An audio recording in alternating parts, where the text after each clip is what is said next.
خان کو بڑا مان ہے کہ میرے قوم 8 فروری کو نکل کر ظلم اور غلامی کا نظام اپن کر دی گئی۔ پاکستانیوں اس کا مان ٹوٹنے مت دینا۔ السلام علیکم۔ عمران خان کا جیل سے قوم کے نام پیغام۔ مجھے 1000 سال بھی جیل میں رہنا پڑا تو رہوں گا، مگر ڈیل ہرگز نہیں کروں گا۔ میرے ڈیل پاکستان کی ترقی اور قوم کا مفاد ہے۔ آپ سب صبر اور حوصلہ رکھیں۔ 8 فروری کو تحریک انصاف کی امیدواروں کو ووٹ کی طاقت سے جتائیں۔ پولنگ اسٹیشن پر پہرا دی اور فارم 45 لے کر پولنگ اسٹیشن سے باہر نکلے۔ تب تک پرامن جدوجہد جاری رکھیں۔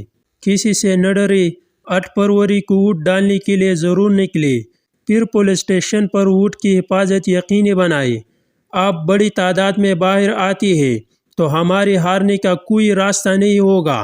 عمران خان۔ پاکستانیوں، صحت کارڈ تو آپ سے چھینا گیا ہے، لیکن شناختی کارڈ تو آپ کے پاس ہے۔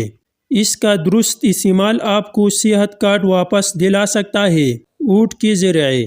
عمران خان نے کہا تھا کہ 90% عرمی تحریک انصاف کو ووٹ دیں گے۔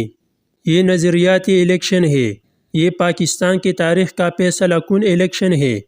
عمران خان۔ پاکستان کی تاریخ کا بہادر انسان، ہمارے دلوں کا دھڑکن عمران خان۔ عمران خان کا بڑا فیصلہ، مر جاؤ گا پھر پاکستان کے ڈیل نہیں کرو گا۔ میں مرنا قبول کر لوں گا، ڈیل کر کے ملک سے باہر نہیں جاؤں گا۔ عمران خان۔ 9 فروری کو یہ خبر پوری دنیا میں گونجی گئی۔ 25 کروڑ پاکستانیوں نے اپنے ووٹ کے ذریعے عمران احمد خان نیازی کو وزیر اعظم منتخب کر لیا۔ انشاءاللہ۔